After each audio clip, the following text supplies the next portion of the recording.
Hello, all you outstanding oak trees out there. Welcome to another episode of A Little Greener, a podcast all about conservation, nature, and sustainability. I am one of your hosts, Casey, and I'm joined by Sarah. Hi, Sarah. Welcome back. Yay, we're back. We're back. It feels like it's been forever once again. Yeah, a long time. I don't know. Was like, how does this work again? But Yeah. no, here we're here. Well, I mean, honestly, like it was like you were having computer issues, I was having Zoom issues. It's like not the universe is conspiring against us, but we made it happen. We're Here dedicated. If small obstacles were to stop us, we would not be here. But we wanted to be because yeah, it's been a long time. I am You're feeling better? Yeah, I'm what I would consider like 95, 97% over COVID, but I'm sure other people who have had COVID have had the same thing where you're just kind of lingering tired for several weeks, like your body's still sort of pushing through whatever the lingering elements of COVID are. So yeah, I don't think that I'm operating at 100%, but I'm happy to be here and definitely able to do things. So that's good. Yeah. Well, I'm happy to be here as well. I have lingering tired just from being abnormally busy over the past few days, but You also ran a marathon, so half. Same difference. I couldn't do either. It's not, trust me. I would not have been able to complete a full marathon on Sunday, but yeah, I did. So it happened. It was fine. It was fun for part of the time. That's impressive in itself. and here we are, happy to be back. And let's just dive right in. Let's Casey, do it, because I can't even remember what our previous Me neither. challenges have been. So let's talk about what we're going to talk about today, which is the foliage. We've referenced the joke so many times. Thank you, Jim Gaffigan. If you have not watched his bit on fall, please do it. It will make you smile. But we are going to talk about that fall foliage and what makes it happen. So Casey, I do remember you talked about this a little bit whenever the last time we recorded was, because you road tripped it back to Indiana not too long ago, and you talked about seeing some cool fall views on that trip. So just curious, have you ever made a trip specifically to see the leaves change? Because that is a thing. Obviously, we live in a place where leaves do change, but some people still will have a place that they will go to see the fall color. Have you ever done that? B or two, I don't remember what I started with. Have you had just a moment where you've happened upon a great fall view that you remember? And if so, where was it? I don't think I've ever traveled anywhere specifically for the foliage, because I've generally lived somewhere that has pretty good foliage. And also October has traditionally been a really busy season for my family, so we don't normally take any trips during then. This particular fall has been really lovely. Like, it's been really warm, and the color change has been like, we didn't go straight to brown. We didn't go straight to dropping leaves. There's still trees with leaves on them, but it was also 70 degrees the other day, which is both much nicer than normal November weather, but also, that slight sense of doom that you get when you're like, should be 35 and raining right now. Yeah. But it genuinely has been so beautiful. And so driving through the Appalachian Mountains to Indiana, I was in the passenger seat for part of the time, and I was just like ogling these mountains, because it really was just that wonderful patchwork that a lot of people travel to New England for. And I felt like I just got it like as a bonus part of a trip we had to make anyway. So I have always liked fall leaves, but I don't think I've ever seen them en masse the way I have for this trip. So yeah, that's very cool. See, it's why I love road trips. Yeah. I'm very similar. I grew up in the Midwest, so it's just something that you see, and I've not ever made a specific pilgrimage to see any kind of fall color. But we all know I do love the mountains. I love the Great Smoky Mountains, and I do love seeing that fall color there. So I've gone to the Smokies a couple of times in the fall, not really hit it at peak fall color times, but still it's just really pretty, especially when you're up in the mountains and you can kind of see that color spread. Not only you're seeing it up close, but you're just seeing that big wide vista of the patterns of color change. Yeah, and when I was driving through the mountains, different sides of the mountains had different color points that they were at. That was really interesting to me. I felt like I could be more of a scientist about it at like that sort of scale. Yeah, and we'll talk, I think, a little bit at least on why that is today. Also, though it's not necessarily an exact thing either. But yeah, so I do love seeing it in the mountains. And then in Indiana, we have Brown County State Park as well, which if you can't make it all the way to the mountains, that's a really nice place to go see some color there. And I think my mom sent me a photo that was from there when they had their first snowfall of the season, and it was kind of cool the way that the wind had blown the snow kind of on one side of the road traveling through, so you see this fall color on one side and then it's white on the other side, which is really pretty. So I definitely have had some fun fall moments, but I think it's something that's easily taken for granted as well. You're just like, well, it's fall. This is literally why we call it fall. The leaves fall. And so we don't, we might find these little moments to enjoy it, but we don't often think too much about what's actually going on. So we're going to talk a little bit about that tonight. What's going on? Why do these leaves change color and fall off the trees? And a little bit more about what causes those colors as well. So stick around for that.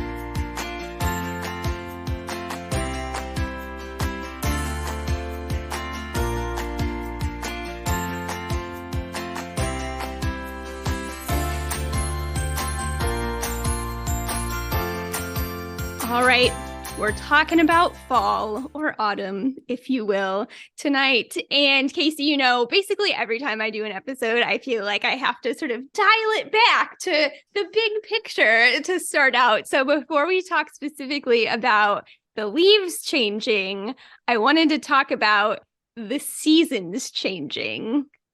I don't remember. Do we learn about this in elementary school? What do you remember, Casey, about seasons and why we have seasons?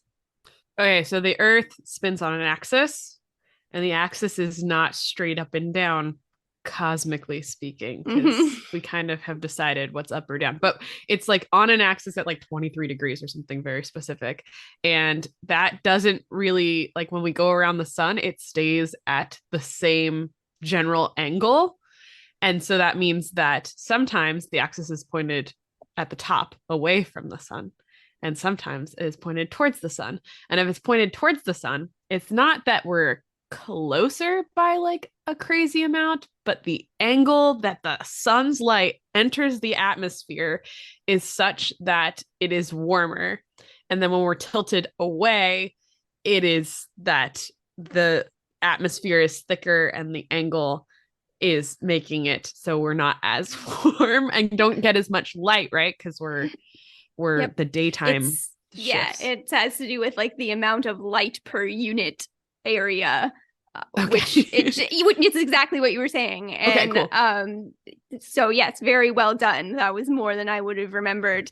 And I pretty much have to have a diagram in front of me to even sort of mentally thinking about this again, it just makes me realize how little perspective I have on how big our planet is, on how big our solar system works, and how this little angle of axial tilt can make this much difference in the weather and the temperatures that we're experiencing. It's crazy, but weather.gov has a good little diagram and explanation, and even a little experiment that you can do with a flashlight and a piece of paper to help you sort of mentally understand the impact of the tilt on that sunlight. If you're so inclined, there will be a link to that in our show notes. But yeah, so basically, long story short, it's that axial tilt that causes our seasons.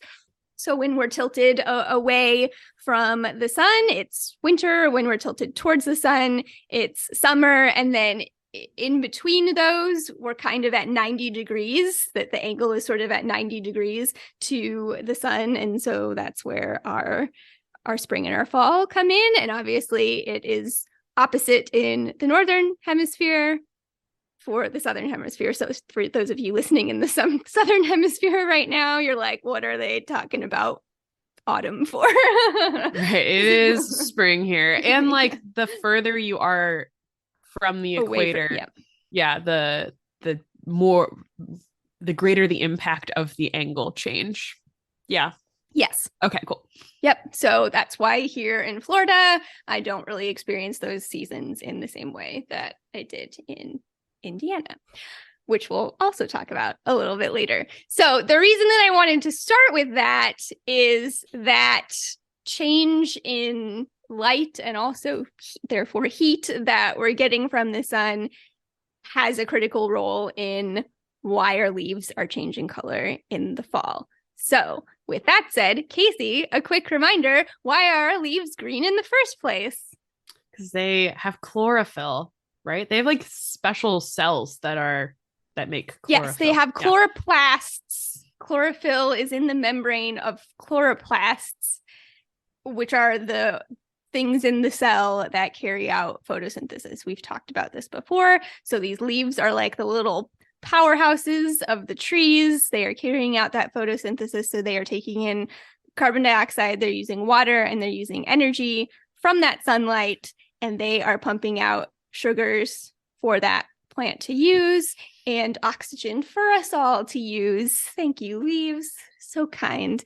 What I didn't know that was interesting, or I probably knew and forgot many, many years ago, is that chlorophyll is not a stable compound and breaks down in the sunlight, which seems very counterintuitive.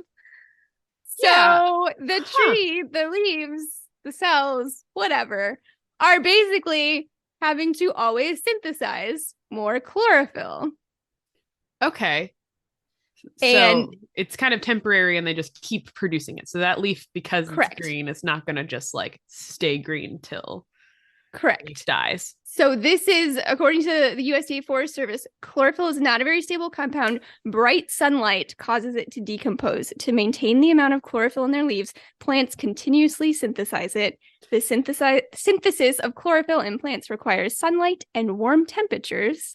Therefore, during summer, chlorophyll is continuously broken down and regenerated in the leaves of trees in the summertime.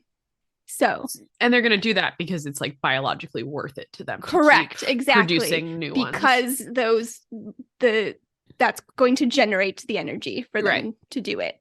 Yep. So then once we're continuing our journey around the sun and that axial tilt starts taken its effect and we're not getting the length and the intensity of the sunlight, that chlorophyll is still breaking down, but those plants are not going to expend that energy to regenerate it. So that chlorophyll that gives the leaves their green color is being broken down and it's going away, and that reveals other pigments that have actually secretly been living hidden in that leaf the whole time, all year long, and not getting their chance to shine. And so when that green color, when that chlorophyll breaks down, these other pigments become visible. And that's what it is. That's what's giving us our fall color, is the breakdown of the green pigment to allow these other, well, not to allow these other, but as a result, allowing these other pigments to shine through. One people are probably familiar with are a group of pigments called carotenoids. This is what you would find in things like carrots, giving them their color. We talk about it when we talk about flamingos. It's beta carotene, which is the carotenoid that gives flamingos their color, which they get from the food that they eat. And that these carotenoids are going to give those leaves those yellow and orange colors. And I believe the function of these pigments, these are also membrane bound pigments, and they're kind of just like a supplement for chlorophyll, I think, is my understanding, that they are also just gathering some energy that also gets used for photosynthesis, but not to the degree that chlorophyll will. So that's what gives us those yellow and orange colors. And then another pigment that you might not be familiar with is one called anthocyanin, hopefully pronouncing that right. But that's what's going to give the sort of red and more purplish coloration that we see in the leaves. This is not a pigment that's bound to a membrane. So this is just in the cells, and it develops as a result of kind of like excess sugars that might have built up from photosynthesis. And it's a reaction between sugar and the sun. So when you talk about seeing really brilliant colors in a given season, the weather that we have that fall can really impact the range and the intensity of the colors that we're seeing. So if the weather typically is drier and sunnier, that sunlight and the reaction with the sugars, that's going to produce more of that anthocyanins and give you a little more brilliant color. So if we get a drier, sunnier fall with weather that stays above freezing, you can see a little more of that kind of red color pop in the leaves too. And just the way that the leaves are facing too, I think would probably play a role in that based on the amount of sunlight they're getting, which is why you talk about going through the mountains and seeing like a cooler side of the mountain. Yeah.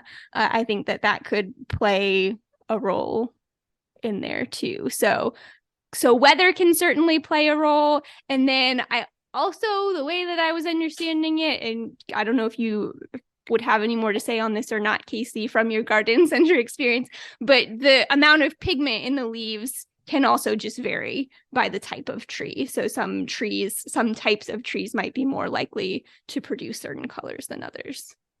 Yeah, and that especially gets true when you go into your local nursery and start looking at trees. Because like think about how we've bred a bajillion types of dogs because we like them in different sizes and colors and shapes.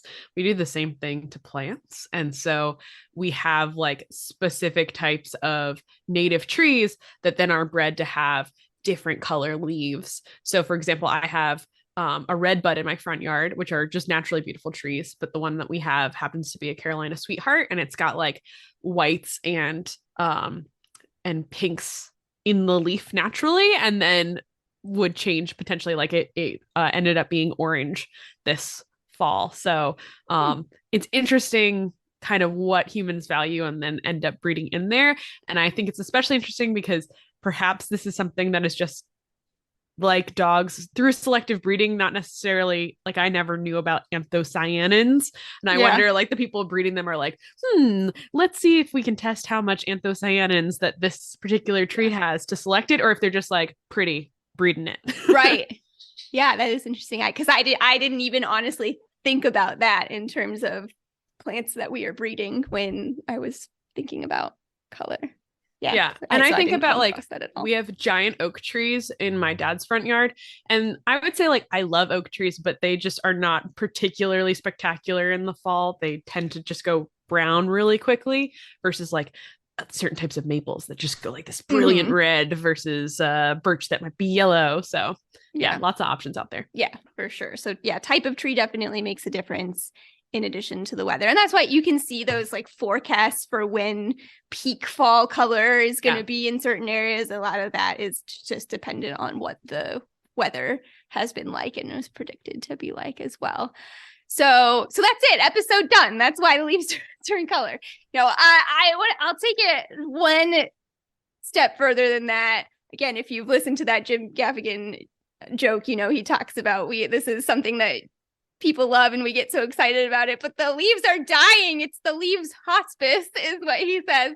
And we're just smiling at him, which is true. It really is. That's what is happening. These leaves are going to change colors and they are going to turn brown and they're going to fall off and die. That's what they do. So I wanted to talk a little bit more about why this happens to some trees and then why it doesn't happen to all of them. So when we think about fall and the leaves changing and all of that, we're thinking about deciduous trees. These are leaf-bearing trees. They lose their leaves. Basically, it's like we talk about animals going into hibernation for the trees. That's basically what's happening is these trees they've produced all of this energy throughout the warm, sunny months, and then they are basically going to shut it down and live on what they've got over the colder months. And those leaves kind of become a liability basically for them. So these leaves are no longer able to carry out photosynthesis. They're not generating any energy from the tree anymore. And they're losing water through trees will lose water through those leaves. And they would be using energy if they were trying to keep the leaves alive. So it would be a net loss for the tree. Some people will also mention how the leaves, losing the leaves helps keep the trees a little bit safer from winter storm winds as well. Winds can pass more easily through those branches without leaves, and reduce the risk of branches breaking off and all of that. So that's really why trees, especially in these environments that get colder, are going to lose their leaves. It conserves the energy. It keeps them safer over the winter. So basically, leaves will develop what's called an abscission layer, without going too deep into it, but it's a couple of layers of specialized cells that will develop kind of at the attachment of the leaf and the tree. And there's a lot of factors that can be involved in this, possibly just the change of light and temperature too. But one of the things that will change is the production of a hormone called auxin within the tree that normally is produced and stays very steady throughout the year. The production of that hormone is going to drop, and that decrease in auxin triggers changes, one of which is the splitting of those cells along that abscission layer. So the leaf basically gets separated from the tree. The passageways that are going to carry nutrients back and forth get kind of cut off there, and the leaves fall away and die. They have that one growing season, that's it. And then the tree will go dormant until the following spring. Yeah, when you have a tree at home, if you're like planted a new tree this year and you're worried about it because little baby trees look really sad and vulnerable this time of year, remember that like a lot of the life in that tree is in its roots. And so as long as those roots are underground, and if you're really worried about it, you can like put up a little layer of mulch because it will help insulate it against the colder temperatures. The tree's doing what it's supposed to do. It's dropping its leaves. Yeah. Even some evergreens, which I'm sure we'll talk about, do actually drop some of them. So it's normal and it's good for the tree. And I remember seeing this like climate graph before where in the springtime, the level of carbon dioxide in like the northern atmosphere will drop because the trees are like basically taking this like deep breath. They're growing their up. Really? Mm-hmm. So when you see those, when you see like those little climate graphs that are like, oh, this is the amount of carbon dioxide in the atmosphere. And you know how it's like super jaggedy always? That's spring and fall. And so this time of year is when the leaves drop. It's like a exhale. And so that it's not uptaking the same amount of that carbon dioxide out of the atmosphere. So that'll start again in the spring. I never thought about that, like registering on a graph. It's like apparently fairly significant. Interesting.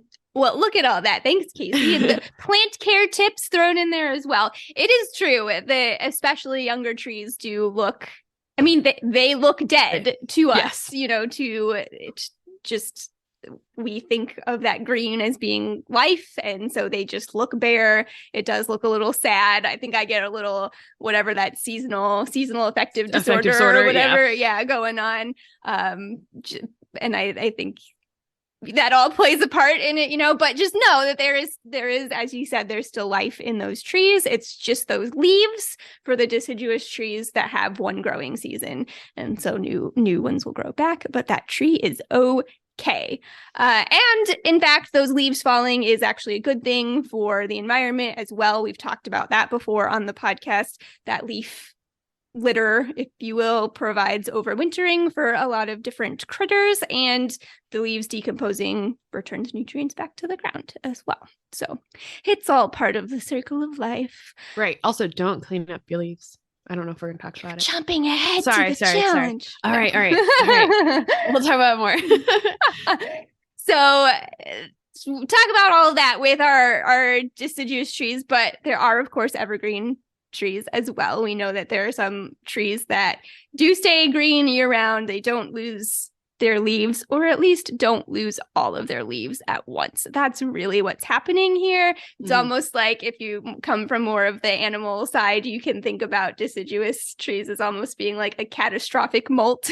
Like, you know what I mean? Yeah. Like are the penguins that are going to lose all of their feathers at once. Whereas evergreen trees, it's like we lose our hair. We're going to lose our hair a little bit at a time. We're not losing all of our whole head of hair at once and growing it all back. So our evergreen trees, which we tend to think of our conifers, say, our cone-bearing trees that have those needle-like leaves, are the poster child for our evergreens, but there are other types of evergreens too, which we'll mention a couple of them. But with those conifers, those needles are leaves. We call them needles, but they are needle-shaped leaves. They're specialized leaves, and that's part of why they stay on. So those leaves have, unlike the deciduous trees, the leaves of our evergreen trees, they have multiple growing seasons. So they don't have to drop all of those needles all at once. Some of them will fall off, but they're going to stay on for multiple seasons. But the shape of those leaves, one of the things that it does is helps them to hold on to water. So where your broad, flat leaf is going to be losing water through pores basically in that leaf, the needle shape, and oftentimes there's a waxy coating as well, they're going to help that leaf and that tree to retain water. There are going to be some periods throughout the winter, depending on the weather and where that tree is at, where those leaves are not carrying out photosynthesis. If it's below freezing and that tree doesn't have any access to water, if it's all frozen, that tree is basically in the same state that a deciduous tree is going to be in. But when able, throughout the winter, weather and circumstances allowing, those leaves can continue to carry out photosynthesis longer than a deciduous tree would be able to. So I think those are the kind of important things to note when we talk about evergreen trees. They do lose their leaves.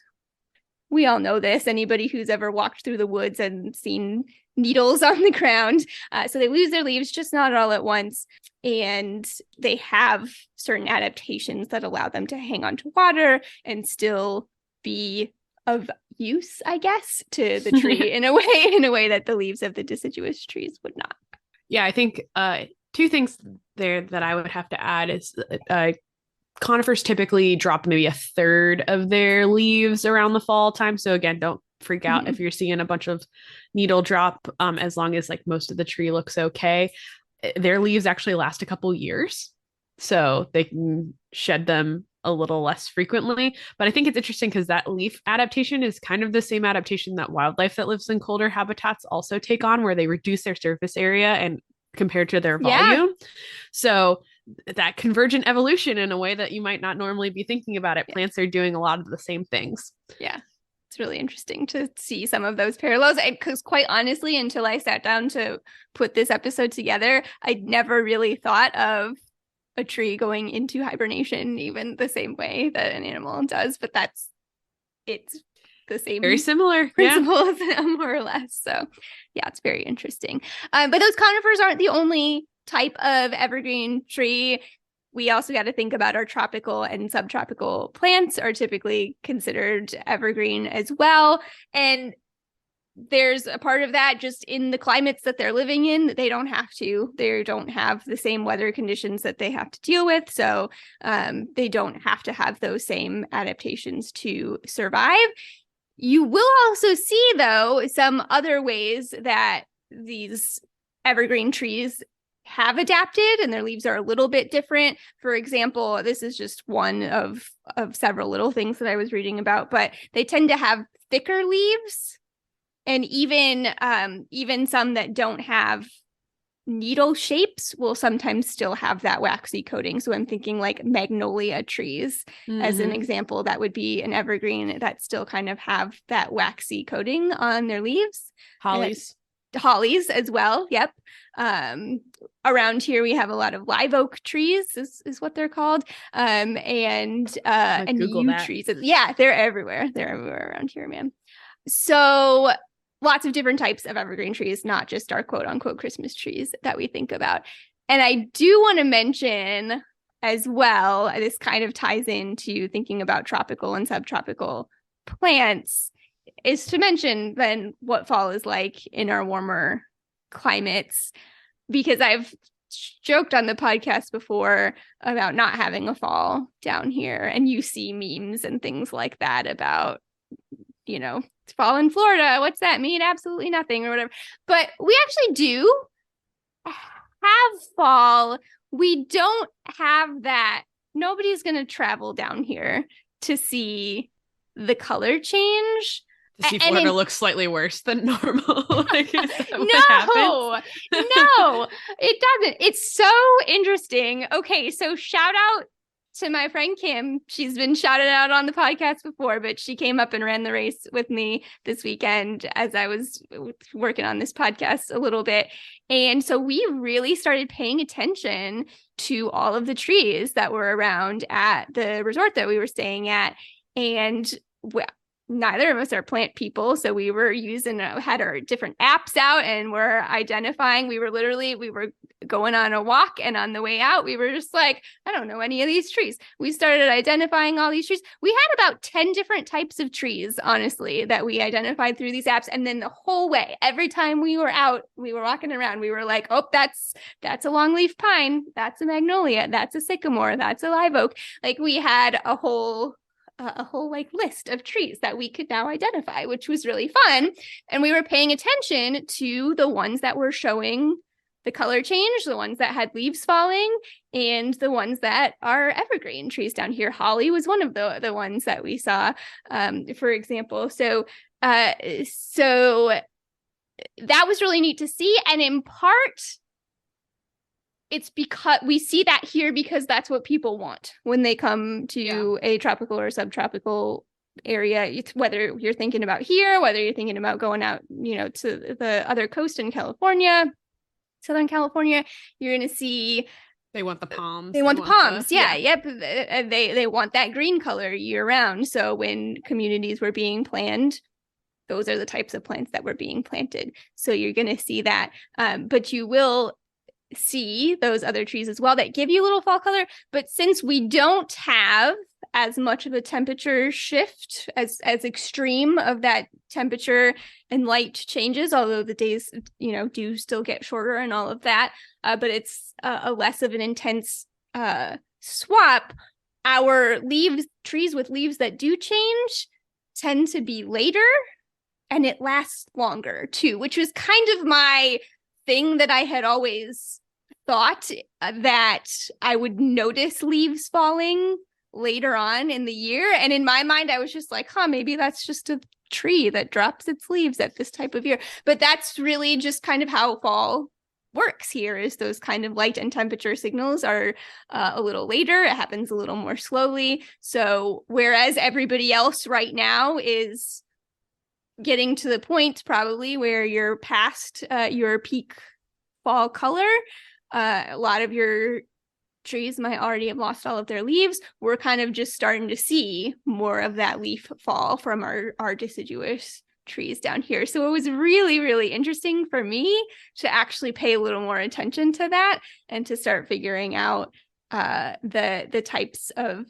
trees that I'm seeing around me too, and which ones are actually going to lose their leaves and which ones are going to stay green throughout the year too. So this makes me happy because there's a phenomenon that I've read about called plant blindness, where basically like everyone kind of knows plants exist around them, but sometimes they're just such a part of the environment that we cease to really identify all the differences from them.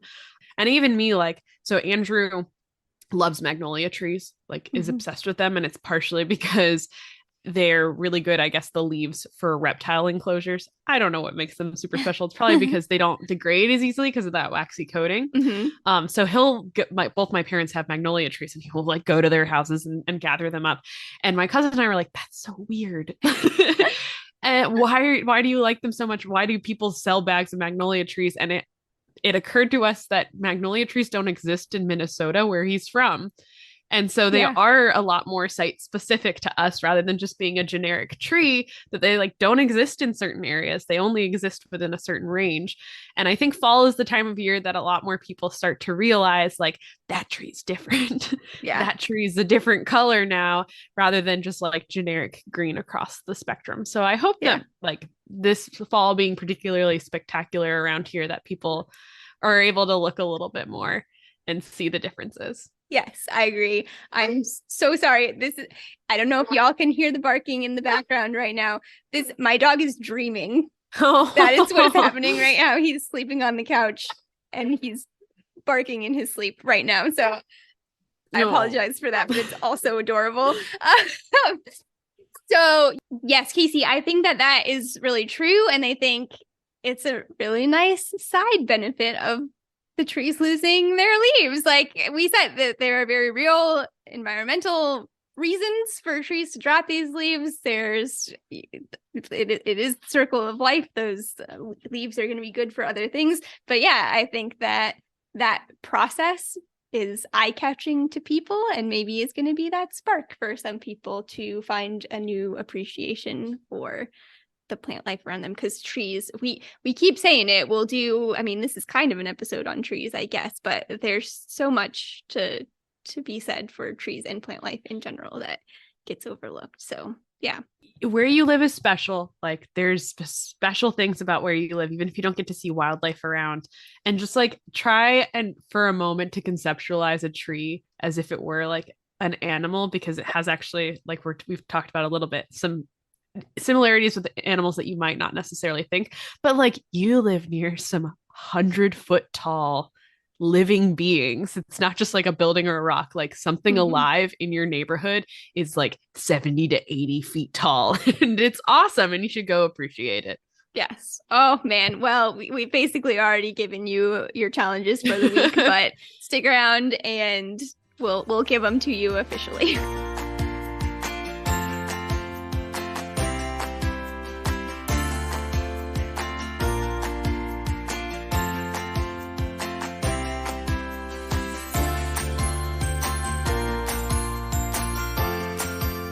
All right, friends, thanks for joining us on this discussion of trees and fall and colors and leaves dying and why it happens. I actually really enjoyed creating this episode, and it was really, as somebody who has struggled with plants and feels overwhelmed by plants, I will tell you that creating that list of trees that I could now identify, at least for those few days in that setting, I'll have to practice my skills now out in the real world. But it was so satisfying and empowering, weirdly, and just really, really fun to do that. And it did help me to grow my appreciation, I think, for the world around me. So challenge number 1 for the week, everybody can do this. Identify a tree near you. If you have trees that have all lost their leaves already, that's a little tougher. It's a little tougher to do right now, but see what you can do. Or perhaps you can find an evergreen tree near you, or perhaps you can find a deciduous tree that has not yet lost all of its leaves. Leaf shape and attachment pattern and all of that can be really helpful characteristics in identifying a tree. We were using Google Lens. I was using the Seek app. I think Kim had another plant identifying app that she looked up. So there's lots of technology out there that can help you. There's field guides, all kinds of stuff, but just see if you can start with one, identify one tree that calls to you, that you don't already know what it is. Everyone can do that one. Second one is the one that Casey mentioned earlier. It was leave the leaves. I know we've talked about this before. We talked about it way, way back when in our Slacker's Guide to Sustainability as just a chore that you can skip, is leave the leaves. Don't rake your leaves this fall. Don't worry about it. It's good stuff. If you are worried about it killing your lawn, which just kill your lawn. It's fine. But if you're not ready to take that step yet, you can rake the leaves up just like around the base of the tree if you want to do it that way as a nice little compromise. But don't break out your gas-powered lawn equipment. Don't throw them in a bag and throw them on the curb for them to go sit in a landfill somewhere. Leave them on the ground where they're going to do some good, providing some cover for some creatures and putting some good stuff back in the soil for us. Yeah, for example, Andrew did rake our backyard, but he raked it towards like a section in the back because we have a black walnut tree that are tripping hazards. And also one time Ginger got stung by a bee when she stepped on a leaf, and now she doesn't like to step on big leaves. Poor baby. So we've kind of pushed them over to the side. But please, like, I watched a neighbor gas power leaf blow all of his leaves into the street, which could be like, it will clog your stormwater system and increase your flooding risk. And also, it's not good to drive on like a giant pile of leaves. And just please don't do that either. Yeah. Keep them on the ground. Keep them around the trees. It's totally fine if you want to rake them up around the base of your trees, if you would like to do that. Or just do what I did and just leave them all on nothing. And take a picture of it and send it to us. Send us your fall foliage, whether it's still on the trees or if it's on the ground, or if you identify a tree, post it and tell us what kind of tree it is. I can't remember if I think I took some pictures of the ones we identified. I'll post some of them. Yeah. So all kinds of fall fun here as we get deeper into the season. So thanks, Casey. Appreciate your plant tips and expanded knowledge. That was great stuff I hadn't thought about. Oh, thanks for introducing new things like anthocyanins into my life. So that's exciting. Sarah, if they want to send us their leaf photos or tell us about their favorite tree, where can they do that? They can find us everywhere. On Facebook, we're A Little Greener Podcast. On Instagram, we are A Little Greener Pod. On Twitter, we are A Greener Podcast. And you can email us at alittlegreenerpodcast@gmail.com. You can also find our newer episodes on YouTube if captions are helpful for you. They are auto-generated, so they might not be perfect, but hopefully better than nothing. So I wonder what Murray's barking gets captioned as on YouTube. I'm not sure if it'll pick up anything for that, but we'll find out. All right, Casey, it was a pleasure to get back into this with you. Thanks for chatting today. Thanks, Sarah, and thanks, listeners, for joining us for another podcast. We'll talk to you next week. Bye.